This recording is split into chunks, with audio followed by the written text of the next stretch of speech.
Hi, everyone. It's Rowena Sutherland, and you are tuned into the Soul Center podcast, a place for practical wisdom and learning about a balanced life.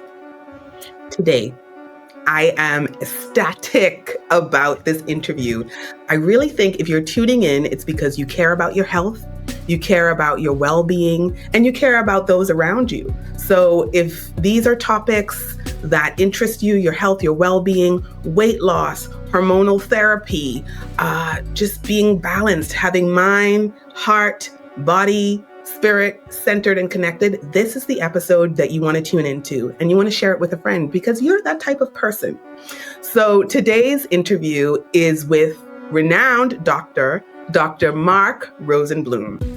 Dr. Rosenbloom is the CEO and Chief Medical Officer of Life Force, and he has changed lives through his studies. His expertise is particularly on longevity, anti-aging, and bioidentical hormone therapy. I hope I said that right. It's a mouthful, but these are all things that affect basically the way we function and operate. And he's going to teach us how to balance these things and what it all means. And we're going to debunk some myths on weight loss, which we all want to know about, on menopause, perimenopause, which I recently found out about. There's so many things that we don't know and so many myths that need to be dispelled. And I think that Dr. Mark Rosenbloom is going to do that for you. So you want to tune in, you want to share this, whether you're watching on YouTube or listening anywhere that you get your podcast.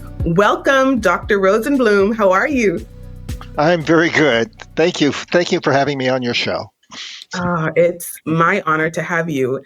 And we're going to jump right into it. So what exactly is bioidentical hormone replacement therapy? Well, it's basically testosterone, estrogen, progesterone, potentially DHEA, pregnenolone, thyroid hormone. Basically, it's measuring and replacing hormones to get up to optimal levels with the kinds of substances that your body is completely used to because it's bioidentical. It knows how to use it, how to metabolize it, how to excrete it, how to keep it at proper levels. So you basically don't get into trouble with bioidentical hormone therapy. And a cornerstone of this in my practice is not being normal. Normal is just a lab artifact. That's 90% of the population. You want to be optimal. So your doctor might say your hormones are normal and you're down there in the bottom like 20%. And those are the people that are obese, have poor sexual function, can't think properly, don't live as long, get diabetes, all of that. So you do not want to be normal. You want to be optimal in your hormones, optimal in your life, optimal in your health, across the board. Okay, so let's get into it because you mentioned something just now. You talked about diabetes, and diabetes is prevalent in the Black and Brown communities. This podcast particularly speaks to people of color, people in the Latin America, Caribbean, African regions, and diaspora. And diabetes is prevalent, and cancer. And so how do our hormones impact and affect all of this? What does it all mean? With regard to diabetes, it's one thing that impacts upon it. Testosterone improves insulin sensitivity. All of the hormones and the growth hormone, there's some interconnectedness with regard to insulin sensitivity. But the most important thing you can do is avoid having too many carbs. And that's by knowingly making a choice when you have something that has a lot of carbs and realizing there are some healthy choices to breads. There are breads which are low carb. There are candies which are low carb. And basically, in a way, everyone should eat like a diabetic. There's a lot of great foods for diabetes and stuff. We need to back this up a bit because you've just blown my mind. I'm not a scientist, and I'm sure there are many people listening and tuning in that are not scientists. So let's break this down. Are you saying that by not eating as many carbs, I can stay away diabetes? Is that what you're saying? Talk to me about the connection, the food and disease connection? Well, basically, insulin, when you have glucose, insulin forces the glucose into the cells in order to get energy. And if you have more glucose that you're taking in or more carbs, then your pancreas has to work harder and secrete more and more insulin in order to push it into the cells, and the cells become less and less responsive. So your glucose levels rise, which is diabetes, and you start secreting more and more insulin or diabetes, pre-diabetes, type 2 diabetes, all of those. So Mm-hmm. carbohydrates, you don't have to go down to zero and have a keto diet. That is not for everybody for sure. Mm-hmm. But watch your carbohydrates. Not so much bread, not so much potatoes, not so much rice. Eat moderately. You can have more protein. Hey, they say you can eat a lot more protein than people are eating. 100, 120, 150 grams of protein is now considered healthy. And Wow. fat also, the right kind of fat. So a balanced diet, but less carbs. And that will help stave off diabetes. Type Mm. 2, anyways. If you have type 1, okay, that's inherited. But you can still control it with your diet. Mm. Um, So if I'm going to the market, I'm going to the grocery store, what's in my cart? What should I be buying? well, they say you should. Well, I don't know about if you're in a big department. There are big grocery stores in the United States where there's like 15 aisles, and on one side is the fruit, and the other side is the fresh meat. And, meat and dairy. So you should eat from the sides with the fresh fruit and prepare all your foods. And you should eat from the dairy and the meat and such, and prepare your foods from that. And Mhm. anything that's in between that someone has prepared for you, for the most part, they put all kinds of chemicals and preservatives, and they're using the wrong kind of fat and much too much sugar and much too much salt. And the more prepared foods you eat, generally speaking, the unhealthier you are.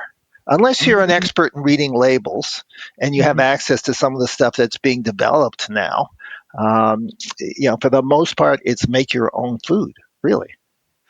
Oh, wow. So, do you have a recommendation of 5 things to people listening, just like kind of some hacks? 5 things I should be purchasing to have on a regular basis. And I'm asking because I have entered into this year having lost about 50 pounds. Great. And thank you. I found that plant based medicine was a game changer for me in really controlling my insulin levels. I was tuning into the glucose goddess who talks about apple cider vinegar with water, 30 minutes to 15 minutes before you eat food to cut down your insulin before you eat your carbs. And so I'm wondering, are there any other items like that in the market that should be staples for our listeners and viewers? Well, with regard to fruit, berries Mm-hmm. um, generally have the lowest amount of carbs or the lowest glycemic index, which indicates how the carbs get absorbed, how fast they get absorbed. So berries are really good. Apples, peaches, things like that. Unfortunately, tropical fruit is very high in sugar. So mangoes, pineapples, use that sort of sparingly, let's say. Mm. A lot of green vegetables, absolutely. That's really good and healthy. And let's see, any real. If you buy or you're going to buy dairy and such, for the most part, look for grass-fed dairy. Look for organic to avoid the pesticides. And if you eat meat for protein, which is a great source of protein, it's hard to get grass fed and pastured beef. Maybe there are places that will do that, but if you can't do that, get lean beef, the leanest beef that you can find, because fat is where the chemicals accumulate. Fat is Mm. where the inflammatory things accumulate. So you want to sort of minimize the fat in the beef. But the good news is you can have it as rare as you like it. So the rarer the better, because the more you cook the meat, the more you denature the proteins, so that you don't get the same nutrition value. So That's if you can big for find, our communities because we like food cooked. I mean, burnt. Okay. We want to make sure that thing is dead and cooked to perfection. So you're saying it's best not to cook it so well done. Right. And maybe that was a survival, benefit a few hundred years ago when the meat was contaminated or it wasn't properly stored or things like that. Or if you have any real concern about the quality of the meat, okay, cook it, overcook it. But these days, I haven't heard of trichomonas from pork in like forever, and that's Mm-hmm. why they always say you should have pork well done because you might get trichomonas. I don't think that exists anymore, and stuff. So, but then over the years, you learn, your ancestors learned to cook the meat and like it, Mm. and so you could learn unlearn that in a way. I mean, I had a friend who had a farm, and he uh, basically raised all his own beef grass fed, and he would walk around with a little bag filled with meat, with raw meat. And he would just chew on that all day long, and that was his snack. He was very, very healthy. So it's like, if you can do that, and it's also, boy, if you get meat that it doesn't have much fat on it, very lean cuts, if you cook it too much, it's like rubber. So also eating it, raw just makes it that much easier to chew and easier to digest, and things like that. So, Wow, it's amazing how culture informs who we are today, and ancestry and DNA, and the combination of it. There are so many traditions that we continue. I mean, I never yeah, really thought of that perspective, that our ancestors, this is what they did. They cooked it because they had to worry about these things that we don't have to worry about these days. And we can unlearn these habits that can possibly oh yeah. extend our lives and enhance our health. Well, it's fascinating because genetically, people have sort of genetic predispositions for certain things, Mhm. autoimmune diseases, let's say, or even Alzheimer's disease. And some of these genetic things, which we call defects, if you look into it more, they're actually doing something for the body that was protective 2 million years ago and were a survival benefit. Because Mhm. any one of our genes, okay, if there's a mutation and it's not a survival benefit, it dies off immediately. It doesn't propagate. But there's some genes where they revved up your immune system, and almost everyone had these genes 2 million years ago, Mm, because you're in contact with bacteria and parasites, and you didn't have hygiene and things like that. It was a real survival benefit. Now these people are getting autoimmune diseases and Alzheimer's disease and dementia and heart disease because of the inflammation, because their immune system is so revved up. mm. And you realize that, and there's ways to counter that and different things to do once you realize what's going on. It's I'd love to. fascinating. It is fascinating, and I'd love to get into some of the ways to counter that. I believe that Crohn's disease is prevalent in the Jewish community, I believe, and in the Afro Black community, really across the world. Sickle cell is prevalent in that community. What triggers this, and how can we manage that?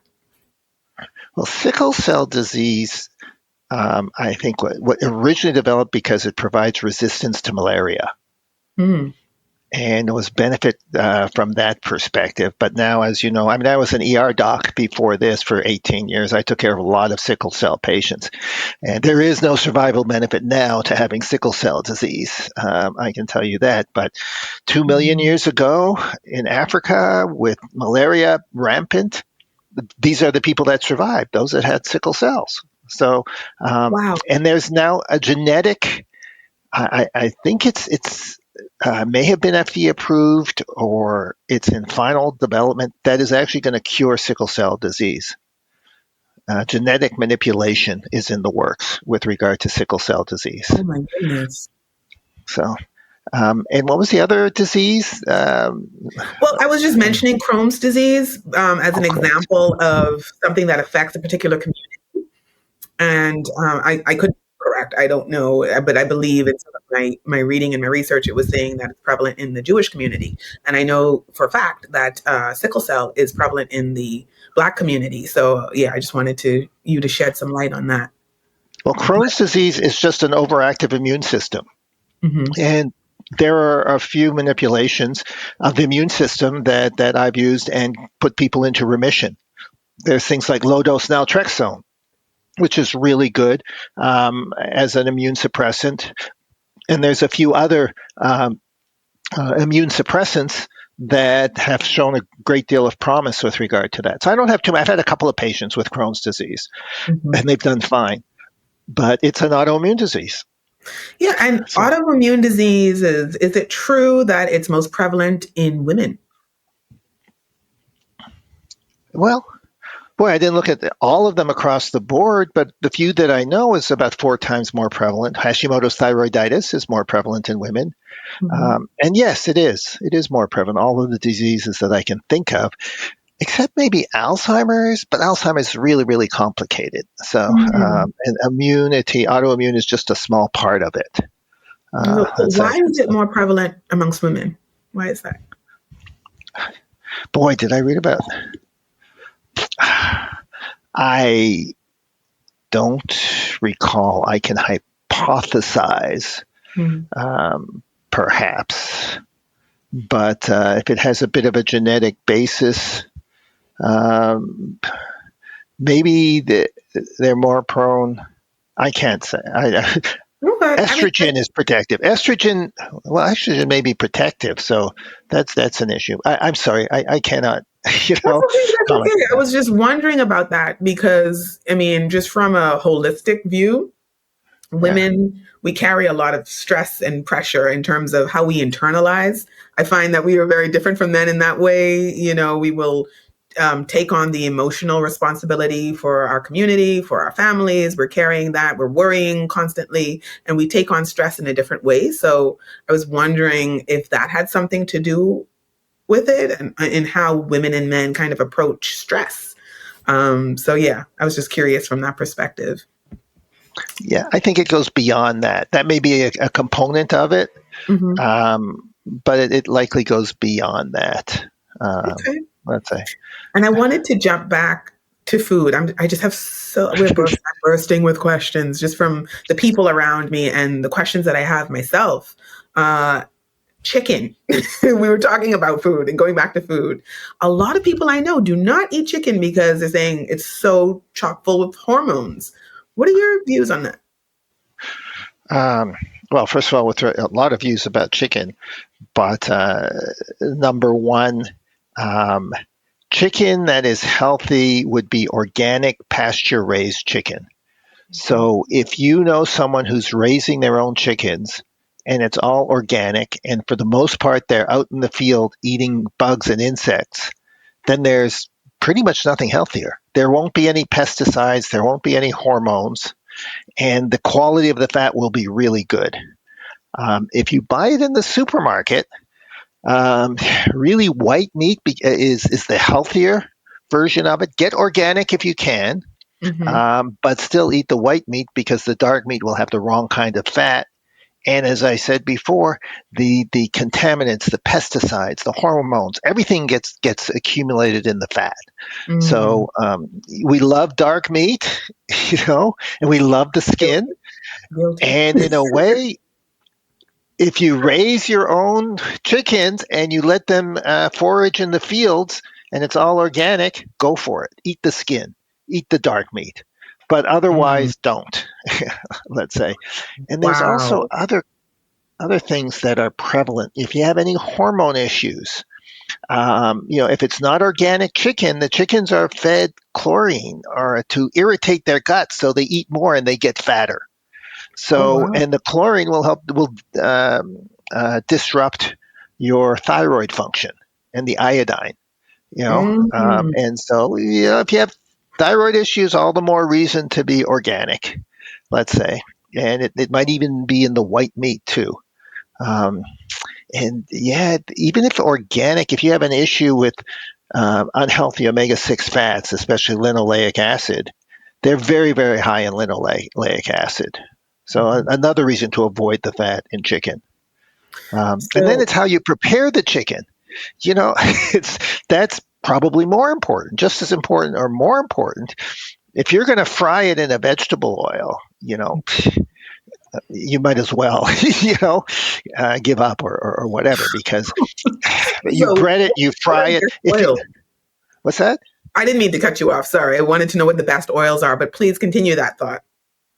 Okay. Well, the best oils would be avocado oil, Mhm. macadamia nut oil, coconut oil is pretty good for most of the population, and a lower quality olive oil meant for frying. Mm. Those four. All the other oils, the vegetable oils, so-called vegetable oils, look at them as poison. To limit what you use. They're not going to kill you with a small amount, but always look at the labels. If it has sunflower oil, canola oil, peanut oil, things like that, Mhm. it should be avoided. Um, but Wow. but what I say, life should be fun.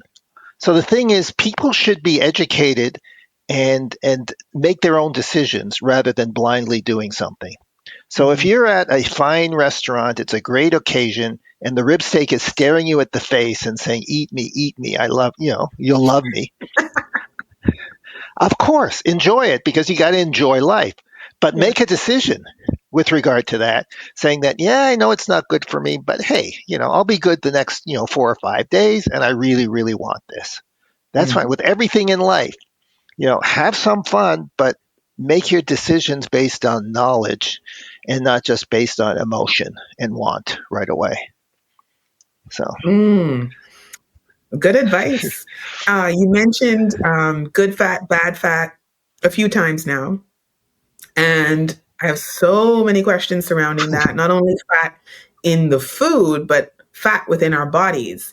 I read somewhere that the fat in our body is actually an organ and produces its own hormones. I mean, I don't know if that's right or not, but that's something I read. So I wondered if you could shed some light on that. And then there's different types of fat that we have: good fat, bad fat. So if you could share your thoughts and expertise on fat in our foods, fat in our bodies, and how we navigate and manage it. um, yeah, fat in our bodies. They don't manufacture their own hormones, I don't, or it's minimal, but they do convert hormones to less healthy forms of it. Let's say testosterone, if you put cream on, or things like that, if you put it where there's too much fat, gets converted to dihydrotestosterone, or to estrogen and stuff. I prescribe a lot of bioidentical hormones for women, and the preferred way of applying them is on the skin. There's other ways to do it, but if you apply it on the skin where there's too much fat, it gets converted to metabolites, which can be problematic. So you want to put in areas where where you can see veins, and it goes right into where the bloodstream is. Mhm. So that was the point I was trying to make, because of the way the fat metabolizes your hormones, but Mhm. doesn't, as far as I know, manufacture them per se. Okay. Yeah. Okay. Now, we're talking, a lot of my viewers are concerned about weight, weight gain. How do you lose it? How do you manage it? How do you maintain it? What is the ideal weight? Coming from Afro Caribbean and Latin American communities, we tend to, I think, revere, more weight on a person, a woman in particular. Like, having more weight is sort of like a symbol of being healthy, of living well. While a lot of people want to be very thin, and your body is your body, right? But often we're told that you're overweight for something that culturally we think is good, or is seen as, beautiful or sexy. And so I guess I want you to shed your thoughts and some light on those perspectives, and what is healthy and what is not healthy. Well, actually, what comes to mind is some of the shows about medieval times and whatever. Mhm. Some of the new shows. I don't know if you've seen some of those where they portray royalty as thin and beautiful, Hmm. and they have all this sex and whatever. 400 years ago, it was a sign of wealth to be overweight, because it Mhm. meant you had access to so much food that you'll never be starving. And if you were really thin and such, it looked like you were of a lower class. And maybe some of these biases have continued in certain cultures in certain ways. But it's clearly there's a lot of research that if you're overweight, you develop diabetes, you develop heart problems, you develop hypertension, you develop all kinds of diseases and increases inflammation and stuff. So from a health perspective, you do not want to be overweight. But how do you define overweight? Sort Yes. of thing. A bodybuilder with 11% body fat comes out on my scale based on his weight as obese when he's in fabulous shape, or female bodybuilders also. So it's a function of body fat percentage. And to the extent that you can measure it, there are a variety of different ways of measuring body fat. But for the most part, to be healthy, your body fat should be under about 27% for a woman. Under 27%. Yeah, around under 27. And for a man, maybe under 23 or so. Okay. But of course, you also need to have appropriate bone density and muscle mass, to be healthy. But as a rough rule of thumb, in the 20s, mid 20s to be healthy. And I think the average now is like in the 40s. Oh, And wow. part of it, the explosion of obesity in the last 40 years is because of too much sugar. Mm. The major companies got together in the 1980s and said that they would um, support, they would all endorse low fat foods and things and say nothing about fat. So it was, or basically, so you ended up with these, what was it? It was low fat, and said nothing about sugar. So a lot Mm. of low fat things came out, but way too much sugar. And people, that was a misnomer, because basically we're finding that healthy fat, you don't get fat from healthy fat. You get fat, and it affects your metabolism if you have too much sugar, empty sugars and things without any the things that don't have many nutrients or whatever. And so for 40 years, and you get addicted to sugar too, Yes. and you eat more of it, and the crunch and whatever. So Mhm. I think a lot of the obesity now, which has increased probably from about 20 to 45%, is a result of this direct marketing to increase consumption and to increase corporate profits. Wow. So, and that's So going to what? change, because they just, you know, JFK or RFK Jr. just got approved at the first level to become the new Health and Human Services Secretary, Mhm. and he has a lot of crazy ideas, but he has a lot of really good ideas about the food supply and making America healthy again. And the Bahamas will benefit from that. There'll be more stuff available, and better information available, which is exciting. Wow. So, So how does sugar affect our hormones? What does that interplay? let's see, physiologically, it doesn't necessarily really affect your hormones. Okay. Um, only in roundabout ways, but not direct ways. If you get sugar and you're overweight, you don't exercise as much. That affects your hormones. You're stressed out. You don't sleep as well. That affects your hormones, but no direct physiologic relationship that I'm All aware right. of. So do Uh, hormones play a role in you losing weight? yes, Mhm. yes. Well, um, women that go into menopause will all tell you that, that they're just gaining all this weight because of menopause, and their doctors are saying that's normal and that's natural. You're just going to gain the weight and you have to deal with it. But the women that go on to bioidentical hormone replacement therapy and do it carefully shed this weight. And so that there's a big correlation between that menopause and increased body fat, increased weight. And men, when you lose testosterone, you tend to develop a lot of weight around the belly, and to gain Mm. weight, to lose muscle mass, and all of that. So a direct relationship, and growth hormones similarly, and Mm. thyroid hormone. All of those things play in that. And vitamin D is even a hormone. So, and that affects weight too and stuff. And people should check their vitamin D levels, even if you're in the sun all the time. You know, I know of a study in San Diego with teenagers who were in the sun all the time, and like 60% of them were deficient of vitamin D. How? I mean, yeah, break that down, doc. How is that possible? Well, first of all, we need more vitamin D than ever because of all the substances we're exposed to and all the inflammation and whatever. So we need more vitamin D than we did a few hundred years ago. And while the sunshine can give you a certain level of vitamin D, um, it can't get you to where you really need to be, and it'll get you to be normal. You'll get a level of 30 or 35 with the sunshine.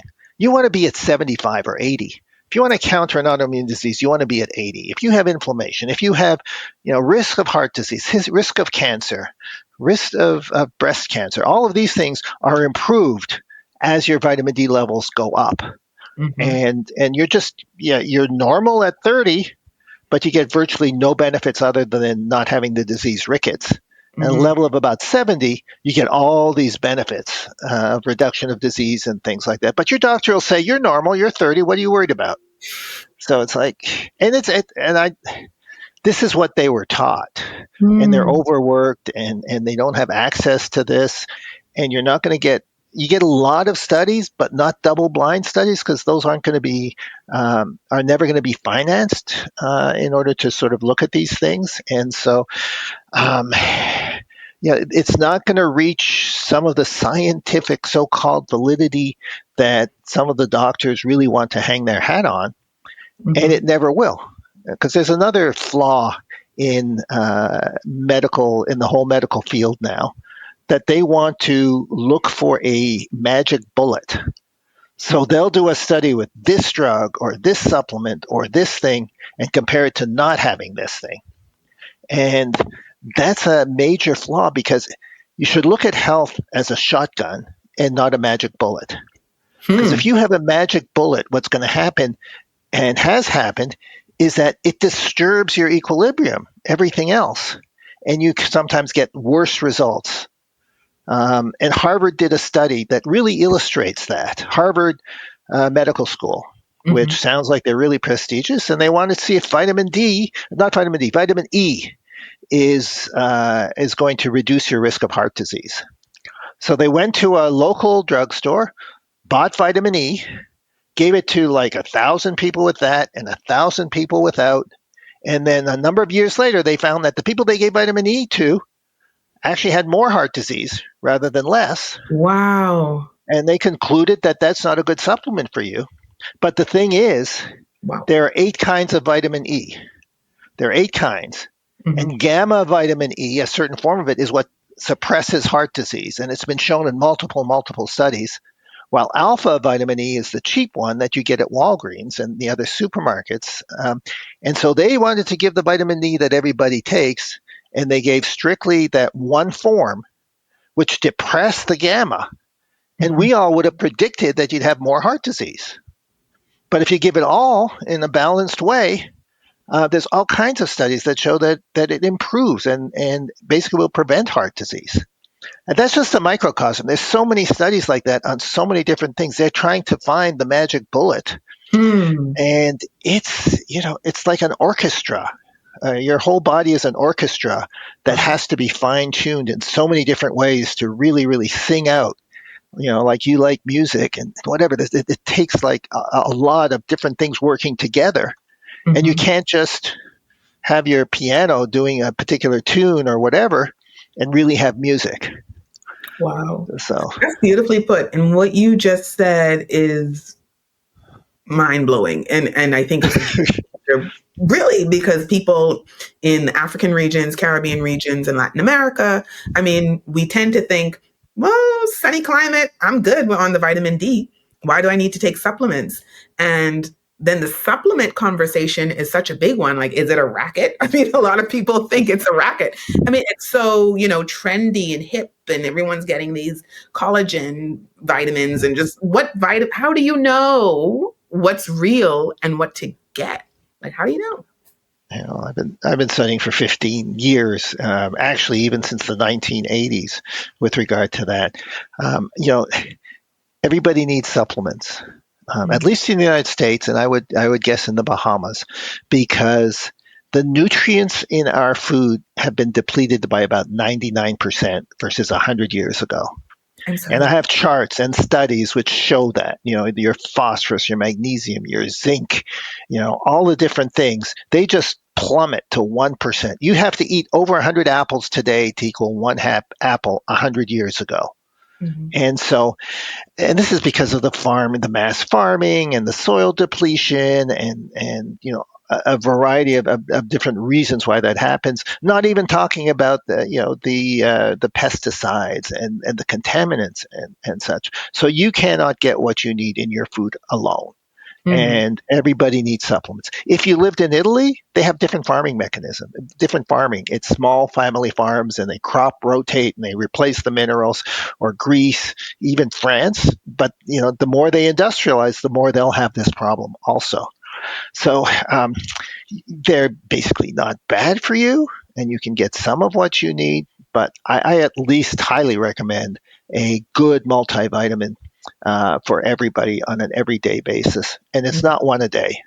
One a day is like the epitome of what I'm saying about the cheapest kinds of vitamins that are not balanced in any proper way in order to just get the vitamin E there, the one form of vitamin E and the one form of vitamin A and the wrong form of folic acid and the wrong form of vitamin B12, all because it's cheap and shelf stable. And I think most people are worse off taking one a day than taking a really good multivitamin that's balanced and gives you at least balance, Mm-hmm. if not the right amounts of anything. So Mm. you need to know what you. It's hard. I mean, I had a brilliant woman the other day who researched and was on like 6 or 7 excellent substances and supplements and things like that. Mm-hmm. Really, really good stuff, some of which I looked at and decided, oh, maybe I should offer that to some patients. But I did her labs, and she didn't touch the basics. She was really low in vitamin D, really low in vitamin B12 and folate, and had other deficiencies and things. And so, that's an example. You really need to start with the basics and have it Mm. balanced. And once you do the ABCs and the basics, then you can do the extensive stuff that they're screaming over the internet for you to do. All these Mm. TikToks and the videos and saying that, you know, this is great and that is great. And yes, but do the basics first. Do the foundational stuff, and Yeah. then do the specialized and the cool stuff. So the specialized and cool stuff being getting regular testing if you can afford it. Well, that's to me that's part of the ABCs.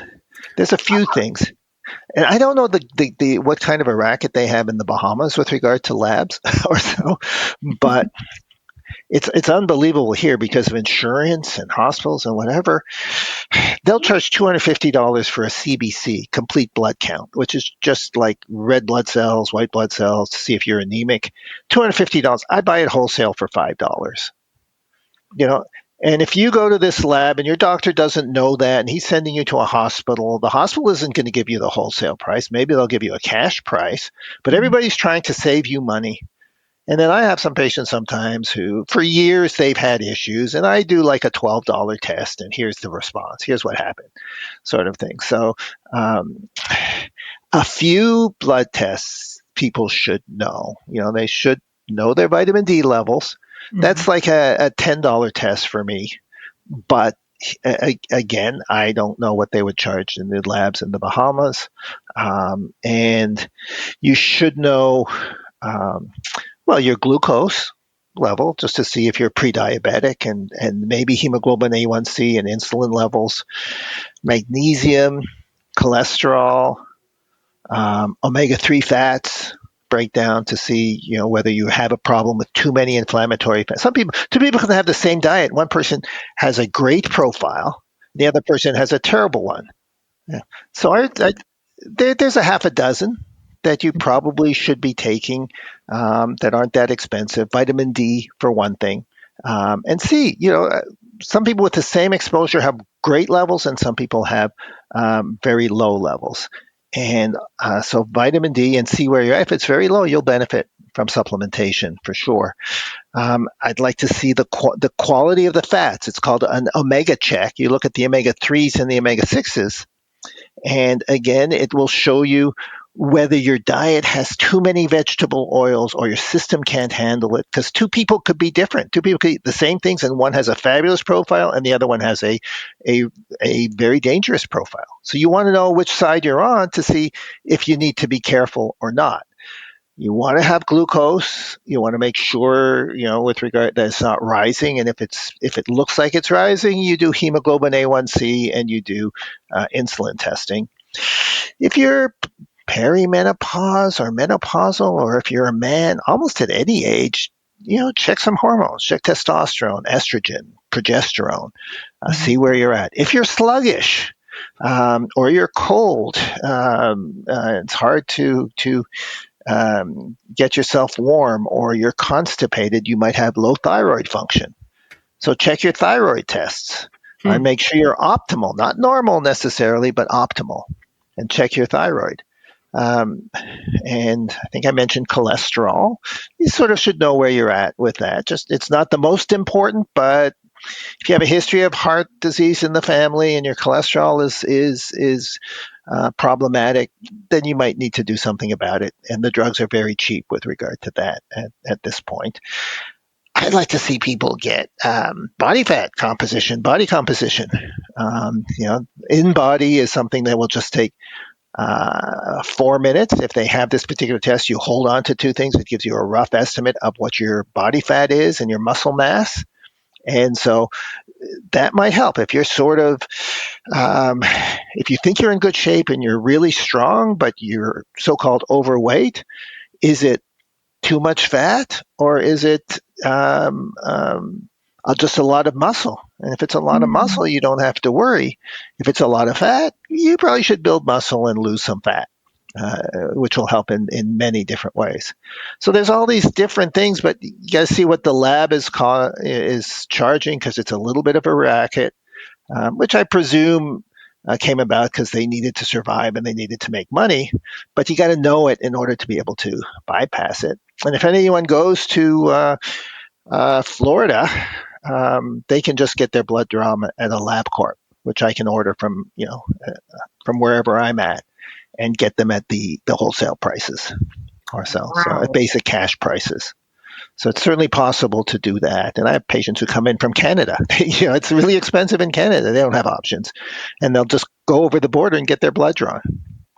Wow. And that will help from that perspective. There's all kinds of other sophisticated other tests, but let's start with the basics and the ABCs. And now we take a moment to hear from our sponsors. Today's sponsor of this episode is rowenasutherland.com. This is a community that I am very proud of. It is a space where you can receive practical guidance and wisdom. You will get insights into various meditations and exercise practices, and of course, my favorite, recipes for teas. Herbal teas is something that is very central to my life. I recently became an herbalist, and I've discovered the connections to plants to be life-changing. I think that nature has so much wisdom that we can pull from and can change the way we think, the way we feel, and the way we operate in our everyday lives. It has transformed me, and I hope it would have an impact in your life. So if these are things that align with you and your interests, then hop on over to rowenasutherland.com and join the community. It's good to know that this is even possible. And I want to go into hormones more specifically. I want to explore what is perimenopause and menopause. But before we jump into that side of the conversation, I just want to remind our viewers and listeners what makes you so qualified to talk about this. If you could tell us a little bit about your background, because we are so lucky to have you today. Thank you. I've been waiting for this juicy conversation. So just remind our audience why they should be listening to you and how fortunate they are to have stumbled or intentionally come to this particular episode. Okay. Well, I've always been interested in health and wellness. And actually, in the 1980s, I edited a health magazine called Your Health with a previous career when I was in publishing. And I had my own supplement company back then, which was really just starting up. And that was cool. But then I went to medical school in '86. And when I graduated, I found emergency medicine fascinating. I did that for 18 years, but it's not a healthy lifestyle. And I began really getting back into healthy lifestyle in the early 2000s and So went to you went to spas and learned. Stanford Medical School, is that correct? I went to Stanford Business School Oh, okay. and got my MBA and worked in publishing for 8 years, Hmm. and national publishing. We published supermarket tabloids, let's say. That was quite a career. And then I went to medical school at Northwestern in Chicago. Um, and so when graduating, I did 18 years in emergency medicine and very unhealthy lifestyle. There's only 1 out of 6 shifts where it's in the middle of the day, and every other one screws up your sleep. And while it was fun, a lot of the time it's people who don't care about their health come in, just want to be patched up, get a pill, go back and do things, be unhealthy and whatever. And around that time, I saw some ad for Senegenics, and I took a training program, and this was about on anti-aging and optimal health, and I got certified with regard to that. And they wanted to hire me, but I didn't want to be in anybody's cubbyhole because I had my own ideas about things. And so I studied it for 15 years. But what makes me in some ways unique too is I understand the physiology and how things work. I've won medals in biochemistry. So the way I understand how the body works, and I have a medical software company that I developed in order to sort of organize and present information that's been used in hundreds of thousands of patient encounters on a yearly basis. And I also founded a school for autistic children in Boca Raton. And in the last year, I've been on the advisory board for Alzheimer's Treatment Centers of America.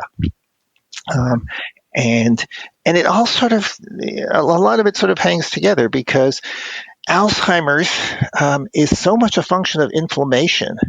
And what happened was so many of the things that I do from a wellness perspective and an anti-aging perspective end up really contributing to decreasing your risk of Alzheimer's disease.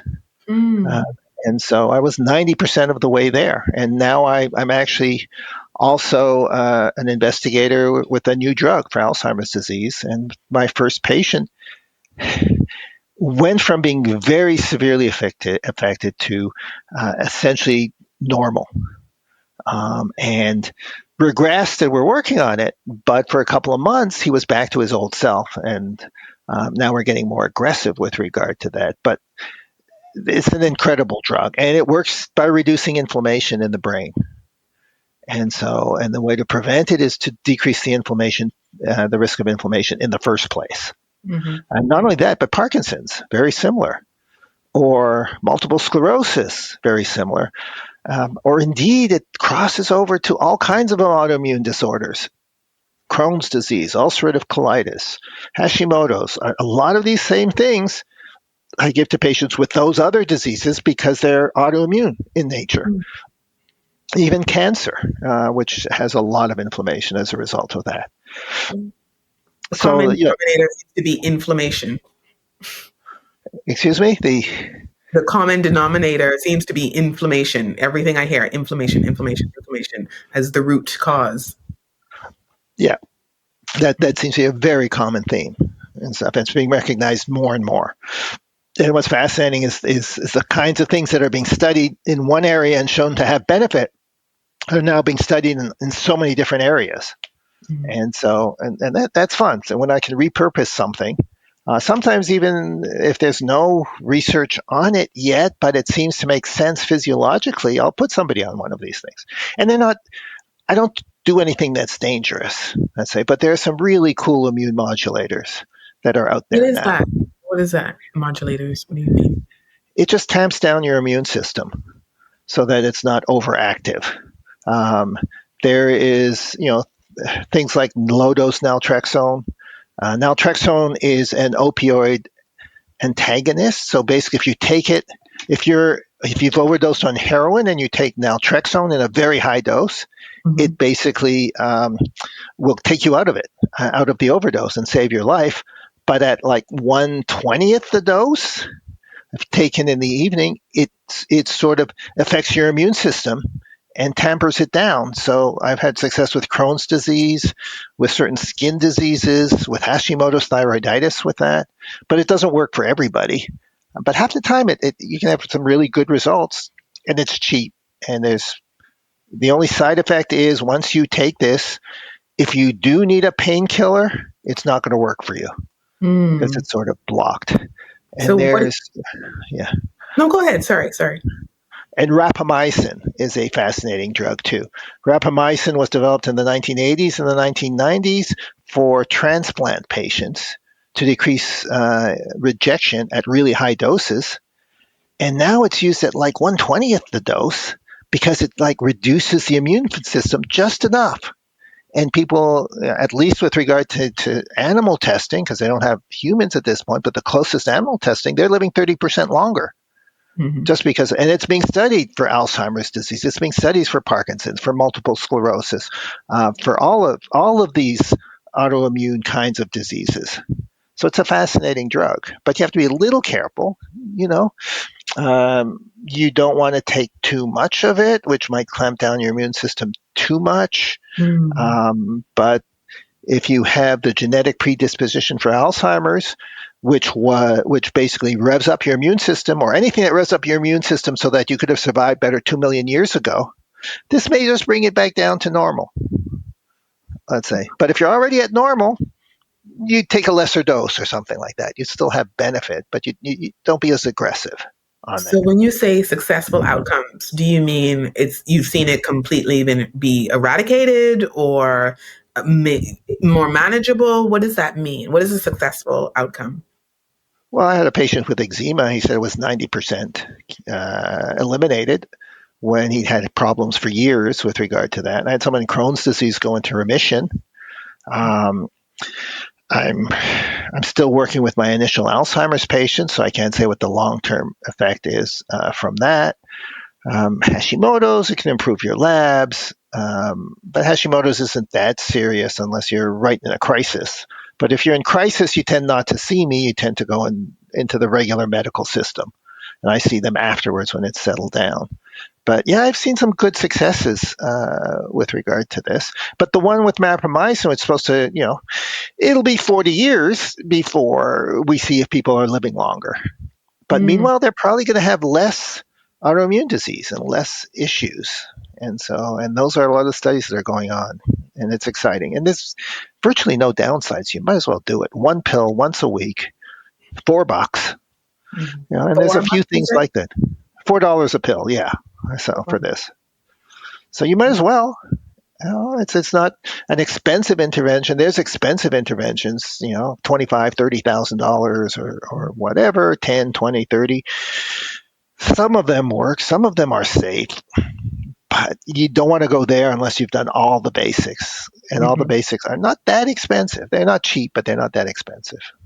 Okay. So So let's jump to hormones because we haven't even touched anti-aging as yet. Um, Testosterone, estrogen, menopause. Let's walk through this. Like what role are these hormones playing in our bodies and how do we manage them? I guess we can start with testosterone. There's been a significant reduction in testosterone. I'd like to talk about that and what is the implication and how do you move forward or manage that? Well, testosterone, usually, I'll make a few comments about men per se. Mhm. I hope there's some men in your audience, or if not, There are there are men, women there are who great have men. men, Okay. and then Um, there are women who love men here. So, yes, good, good. So, um, what is happening is that men's testosterone levels are really going down every year. So that and let's see, every generation they go down about 20%. The charts are showing, and that's because of certain kinds of hormones in our food, hormone disruptors, people taking steroids, regular steroids, stress, a lot of different things. But basically, grandfather's testosterone is 20% higher than father's testosterone, which is 20% higher than the son's testosterone, which is 20% higher than his son's testosterone. So it's sort of like an epidemic. And the thing is, okay, it's normal at this low level, but you could be like 50% what your grandfather was. And it's certainly not optimal.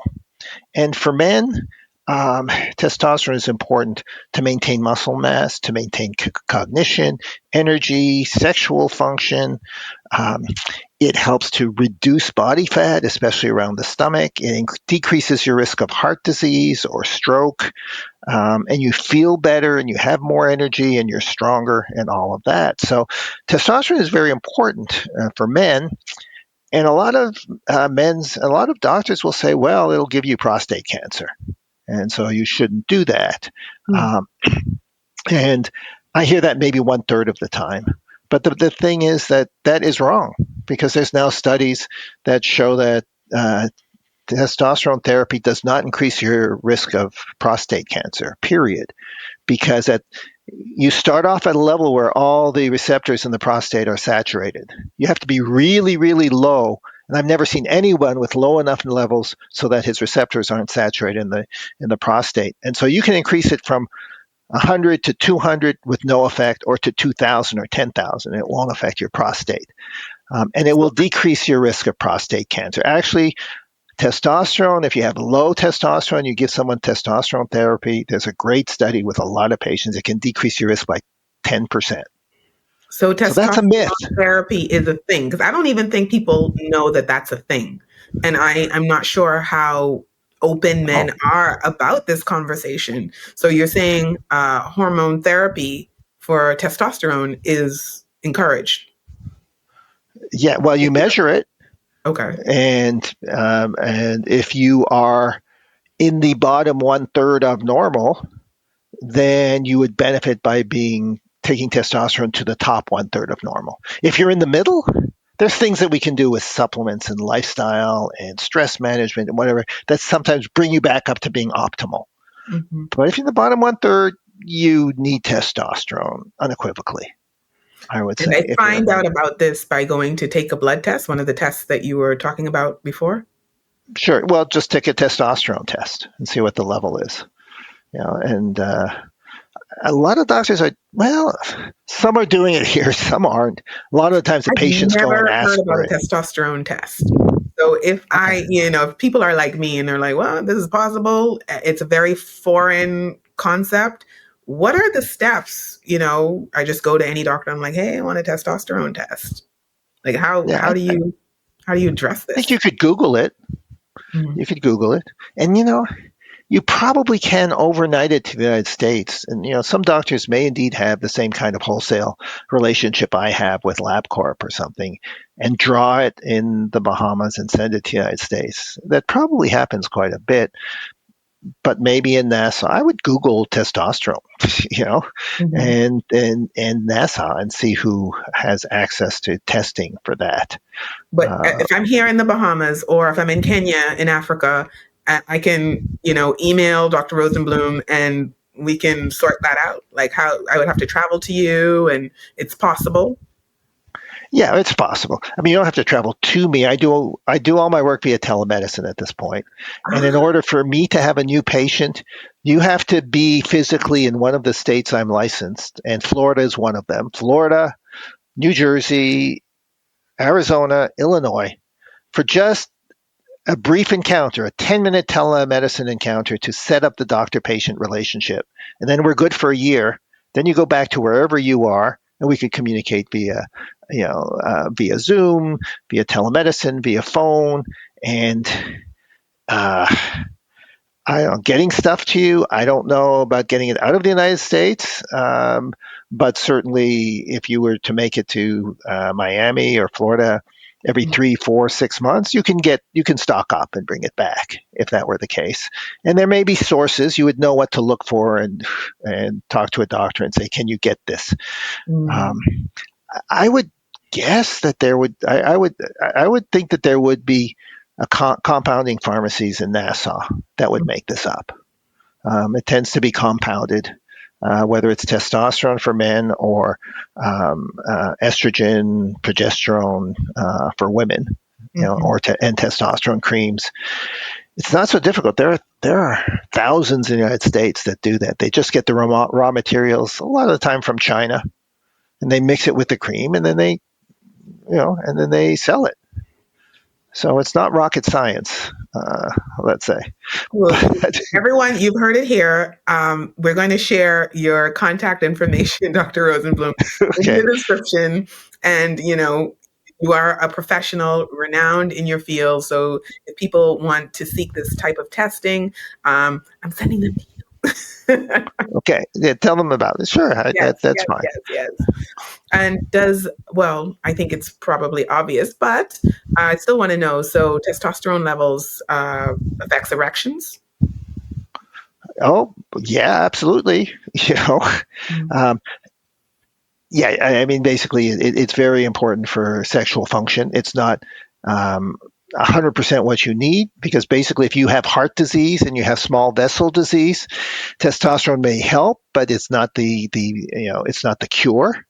Mhm. And if the desire isn't there, okay, it'll improve the desire and stuff. So yeah, if you have issues with sexual function and your testosterone levels are low, it will definitely help. There's no question with regard Mhm. to that. What about those who are like, well, I could just pop a pill, I can pop a Viagra or something, you know?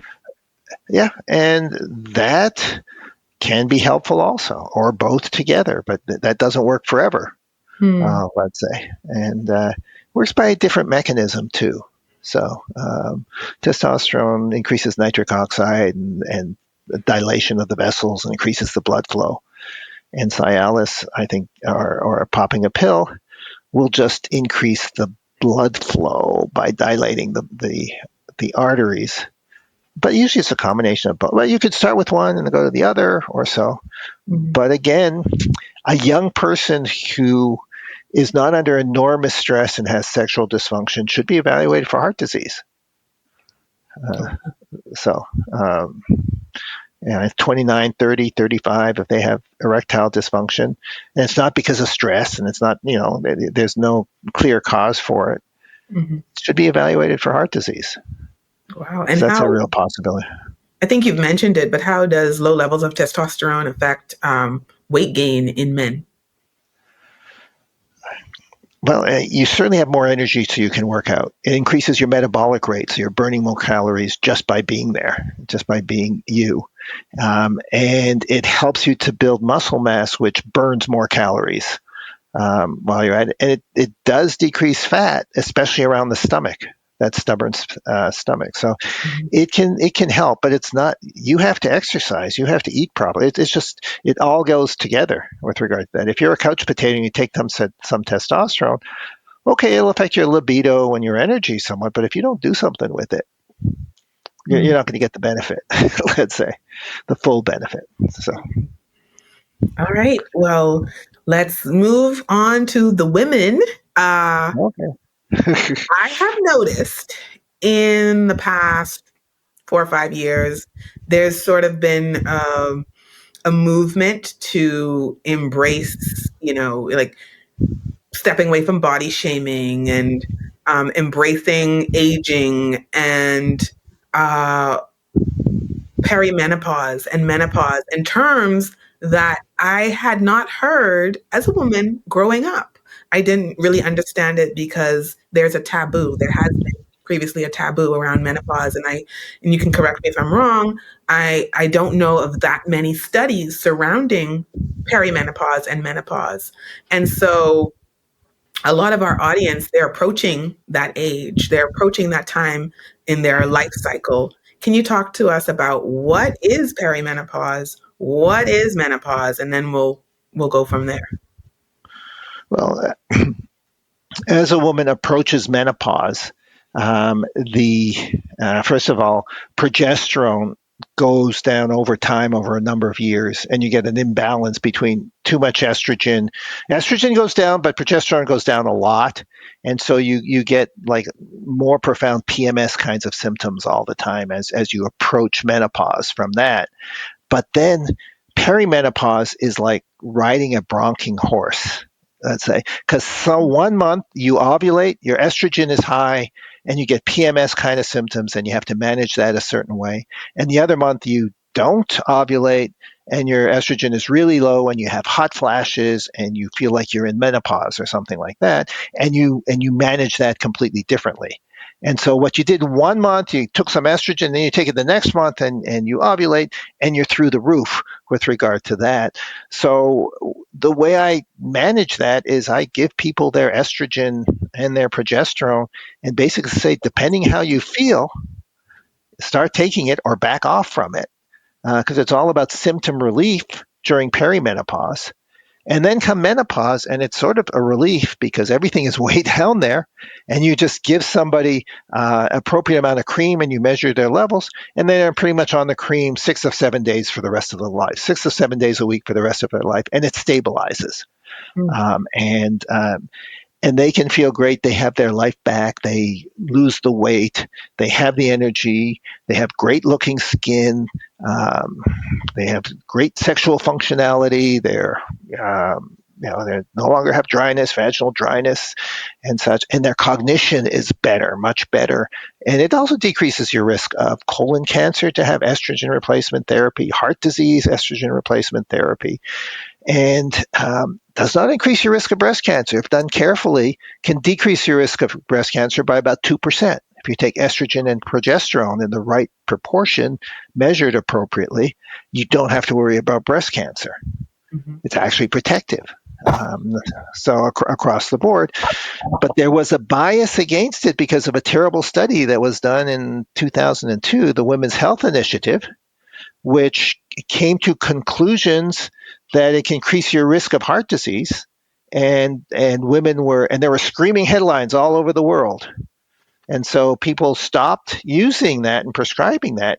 And then a few months later, when they looked at the data and other experts looked at the data, they found that, hey, this is wrong.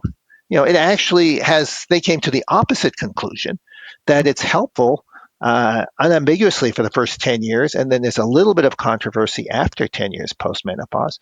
But the retraction that occurred got no publicity. So Wow. doctors even refer to it today and tell their patients not to do this because it'll increase their risk of heart disease, which is sort of ridiculous. So it's like bad news travels fast and good news doesn't sell newspapers. You know?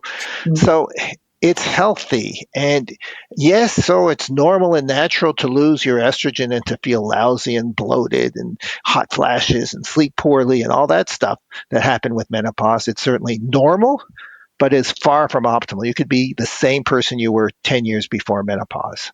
Wow. Yeah, no reason why not, except you don't have to go with your monthly periods. Mhm. You don't have to get that anymore or deal with that. So, Well, my mindset has shifted, and I think it is personally a badge of honor. Like you're entering a new phase of life. I call it your queendom.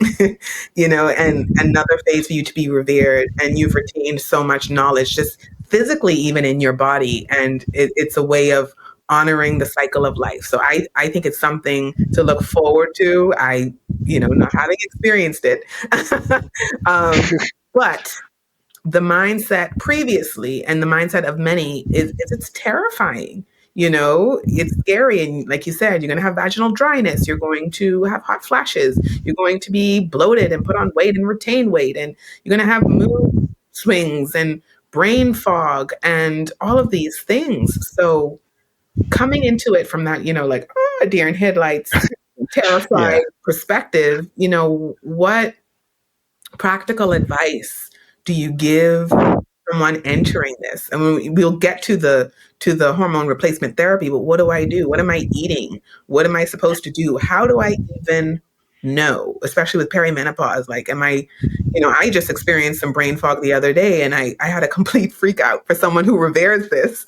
and things like, oh, it's a natural thing. But then I'm so sharp with my memory. I started crying because I couldn't remember something that was so basic and so simple.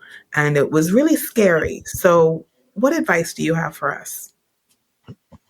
Well, that's a bit of an essay question. What to do if you don't have access to hormones? Because Mm-hmm. I have access to hormones. Very rarely, okay, a patient has had breast cancer and her doctor doesn't want her to have the hormones. And so there's a few things that we can do. There's some supplements which can be good, like chasteberry. Can help in perimenopause because it brings down estrogen and increases progesterone. So chasteberry is a good supplement. They say good sleep is really important. Exercise is really important. So all of those things should definitely do. And pay more attention to sleep because it's likely to be disturbed. So don't go to bed late. Don't drink alcohol before bed. All the kinds of things you should do to try and get good sleep will be important. Um, are there? Oh, let's see. So there's the chasteberry. Oh, there are other supplements which can help. Also, postmenopause, but they do like 20% of the benefit that the hormones can actually do. Mm-hmm. So, and sometimes I'll put people on it. They'll try it with varying levels of results. Chasteberry is excellent, though. Mm-hmm. Good results. But some of the others, it's just trial and error to see what works. Having a healthy diet, avoiding inflammation, also that helps. So eating the right kind of fats and managing your glucose and not eating too many carbs. Mm-hmm. That will also help. If you're dealing with stress, ashwagandha is really cool because too much stress, too high cortisol, too low cortisol affects your hormone function Mm-hmm. significantly. And so just ashwagandha a couple of times a day is important. And they have a lot of expensive formulas for perimenopause and for women's sexual function and men's sexual function. And you look at it, they have a whole list of things. And the only thing that's active, that makes sense, is the ashwagandha. So they're not going to tell you it's just ashwagandha. They're going to give you a proprietary blend or so. And you look at it, I know most of the things which affect, and very, very minimal, but it's ashwagandha, I would say. And it'll be over. Perimenopause is a difficult time. You just have to try your best to get through it. But then menopause, it stabilizes. So it's easier. Okay. So, And is there any key advice you have once you've entered now into menopause? well, get bioidentical hormones for sure. Continue to exercise and eat well for sure. Sleep. And yeah, you can take, well, even just testosterone would help with regard to that. But don't despair. I mean, there's, if you find the right doctor and hormone replacement, you could be back to your own self. And So just the back to your hormones old are self, not bad. back to your old self, meaning not necessarily having the sweats and the Right. brain fog and the weight 20, retention. 20 years ago. Yeah. I mean, no night sweats, brain fog cleared up, fluid retention, sexual health, all of that could be reversed. Wow, So, that's but incredible. they Well, have to have them in NASA. They have to. I mean, I don't. I would be really shocked if they didn't have a compounding pharmacy that can make these things up. mhm. And I don't know, the cream in the United States, you can get a 3 month supply for about $200, which isn't bad. I don't know what it would cost in the Bahamas, but And that cream again, if you for women in menopause and post, or just currently in that? in menopause for sure, because you can combine everything once it's stabilized. In perimenopause, you might break it up into two. You might have testosterone in one tube, the estrogen in the other, and take testosterone all the time and the estrogen only when you have symptoms of low estrogen. So, Mhm. um, or just have them combined and just don't take them when your estrogen is too high. Mm. And you know when it's too high. I think, there is a difference. The symptoms you get when it's too high, it's like PMS kinds of symptoms. And if it's related to low estrogen, it's the hot flashes. And they told me that it's different. I haven't experienced it myself, so I Mm. can't describe it that well from that perspective. But you know when you ovulate, you know when your estrogen is high, or you should if you're in touch with your body, versus when it's low and you have hot flashes and things like that. So So, talk to us. No, change our lives, Doc. What is the key to anti aging, to longevity? How can I access this? okay, well, the initial parts of it are simple. Uh, you're going to live longer if you prevent chronic diseases. So if you watch your glucose and you eat properly and you decrease inflammation and you basically replenish your hormones and you make sure that you're exercising and you're sleeping and all of that, that will prevent disease and you will live longer. That's number one, disease prevention. Mhm. And that's and then I do genetics and risk factors for diseases and family history, risk factors for Alzheimer's or heart disease, then we're a little bit more aggressive in those areas. And so just really customize it, because you cannot do everything that everybody says that you should do. And that's personalized medicine now, is saying, okay, for you, here's where you have to focus and here's what you can let slide, you know? So that's most, excuse me, it's just, That's okay. the occasional hiccup. Once you have those basics, you have the foundation, you have the ABCs, then you can do certain things which are cool, like metformin, which was or is a diabetes drug. They found that people with diabetes on metformin lived longer than people with diabetes and other controllers other than metformin. So metformin was increasing the lifespan of people with with diabetes, and they've done tests with people without diabetes and increases their lifespan. Mhm. So this is an anti-aging drug that's inexpensive, that patients come to me and I prescribe it if they ask, just for anti-aging. And I brought up rapamycin. That's another class, which is immune suppressant, which is showing great promise, and it's one of the um, most interesting drugs out there. And so I use it extensively, based mostly on trust that it'll have some benefit, Mhm. based on everything that I've studied on it. And another level is senolytics, and this is something that you would take um, once a month for 2 days. You take about 6 pills, and this cleans out the dead and dying cells in your body, which cause inflammation and Can you oxidative say that stress. name again? What is it called? Well, it's just a senolytic, and senolytic therapy. It's really a buzzword, and they have supplements every day that are supposed to do this, and people are making a lot of money. But really, you just need to do it once a month, 2 days in a row. Mm. Uh, Quercetin, 1,000 milligrams, and disatinib, which is a prescription drug, and that's 500 milligrams, 2 days in a row. Mhm. And that cleans out the dead and dying cells, so that it decreases the inflammation and the oxidative stress, and has a potentially significant benefit on inflammation, longevity. And then the next level, once everything else is optimized, is is um, the more aggressive interventions.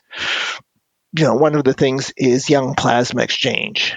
So Mm. I have had my plasma removed in my blood, all the clear plasma, which has 20,000 different ingredients, and replaced by plasma from healthy 18 to 24-year-old college students. That sounds And like something that's out of a sci-fi movie. What? You need yeah, to fact check it for me. And for those listening, what? What is that all yeah. about? Well, that's because as you age, certain um, oh, your blood gets I wouldn't say contaminated, but you lose, stem cells that are reparative, and you lose the ability to manage your immune system, and a lot of things sort of you lose as you get older. And if you just replenish it with the plasma of someone who's healthy, 18 to 24-year-olds, you get a lot of benefit. Like, you get all the benefit of a stem cell infusion, because there's enormous amount of exosomes, which are the part of the stem cells that are active in young plasma. And I've had a few exchanges, and the first exchange I ever got, I had had a procedure. I had been in pain for 3 months, and that disappeared overnight with that. Wow. So young plasma is yeah, and it's hard to get, though, because different places do it better than others. Texas is the best place because there's a blood bank that does it the safest. But if you can do plasma pheresis, you get a lot of benefit also. Then plasmapheresis is when they just take your plasma, clean it, and put it back in your body. And so that may be available in the Bahamas. And And how much that's, something like that? how much? Excuse Plasma, me? How? plasmapheresis. How much would something like that cost? Ballpark. I would think the plasmapheresis 1 or 2 thousand, Mm-hmm. and the young plasma 10,000 for an infusion. So that's not for everyone, and I don't think it's the most. I haven't had it for a while. I'm not 100% sure it's worth the money. I mean, if money is no object, it's worth the money, you know. But if you have to choose among different things, it's a little questionable. I've also had gene therapy, so I am a genetically modified or enhanced human being. In that, a company in Austin has developed a bacteria plasmid, something that bacterial which has DNA attached to it, and they inject it. It goes in your cells, and it produces the DNA material and the proteins. And I had that for follistatin done. And follistatin essentially increases as you get older, and that really decreases your ability to build muscle mass, and has a lot of other effects on the body, anti-aging or aging effects on the body. So I had this done, and traditionally it reduces your biological age by about 7 to 10 years to do this. And I had it done, and I felt like Superman for 6 weeks, Wow. and probably still has a significant benefit. I just do so much, and I generally feel so good and have so much energy that I'm not, I can't attribute it to any one thing, but I don't really want to take a chance and stop things. Although every now and then I tamper down. I found this great fun, shiny new thing I want to try, but then I sort of let something else go, and I see how I feel. If I feel better, I continue, and if I don't, I don't. So I experiment a lot with regard to that. And one thing about this bacterial plasmid, you can be aggressive, because if for some reason you get into trouble, you take a certain antibiotic and it just destroys the plasmid, because it's based on bacteria. And so, but no one has gotten into trouble with the follistatin. Mm. So, but again, there are only a few hundred people who had this done, and so maybe there's have some effect on somebody. You can just blow it up in a second if you need to. Mm. So, and then there's so many other things, but I'm not going to do anything which I think has potential risk for it. Yeah. So I do things that make physiological sense to me and will cause no harm, as far as I'm concerned. And there's a Well, lot of stuff out there people are doing that can cause harm potentially. So to me, it's not a trade-off. It's like benefit, period, no risk. Okay, at yeah. this point. So We can go on forever, and we've just touched the surface with anti-aging. And so this is yeah, part one. I am inviting you okay. back, please, for us to continue this conversation. And I'm, of course, going to share all of your information in our descriptions across platforms. And I have three more questions for you. But if there's anything else that you want to share from your philosophy and approach to life, we would love for you to share that with our audience now, please. Wow, my approach to life. Okay. um, I would say what's on my mind is don't lose the ability to be silly and have fun at Mm. whatever age. You know, the you know acting like a playful little boy and you're 70 or 75, I think is great, or a playful little girl. And, and indeed, that has longevity benefit. They have shown that if you're playful and you enjoy life and you have fun, then you'll live longer. And social interactions and having friends is also very important, and especially having a purpose in life, something where you get up in the morning and you're excited about the day and what's going to happen during the day. Having a purpose is extremely important, also. And try to be in a position where you look at setbacks as learning opportunities as opposed to disasters. Everything that happens the way you don't necessarily want it to happen, look at it as a learning opportunity. And then there are no setbacks or negatives. It's just a constant learning opportunity and taking advantage of your mistakes and things Mm. that happen that are negative. And I could go on philosophically with regard to that, but this is just off the top of my head. So, Well, that's beautiful. It's a great philosophy to live by. Are there any particular books or, I guess, tools that you would direct people to go to read, to study?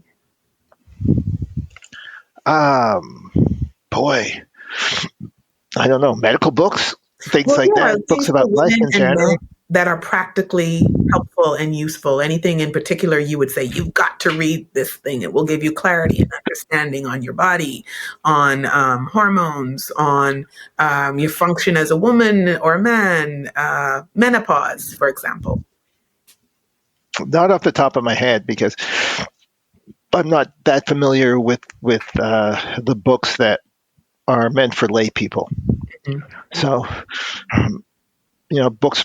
A Cure or End Alzheimer's Now is an excellent book because it talks about a shotgun approach for that. But also, it's by Bredesen, Bredeson, but it also applies to every dementia, Parkinson's, Alzheimer's, even life in general, because it talks about inflammation and all the different things that contribute to that. It's an excellent book that puts a lot of stuff together. As for hormones, boy, um, sorry, I can't think of an appropriate layperson's That- book. That's okay. And we are at time. And I just want to thank you for your time. This is going to be a game changing episode. And I hope Oh, it's good. one of many interviews that we have and episodes that we can share with our community. And I just want to thank you so much for all that you do for your community, the work you do with children, the research that you have done that's changing lives. Thank you. And we will support you and we will share your information throughout our community. So, Okay, thank you. yeah. Okay, it was a pleasure. Okay.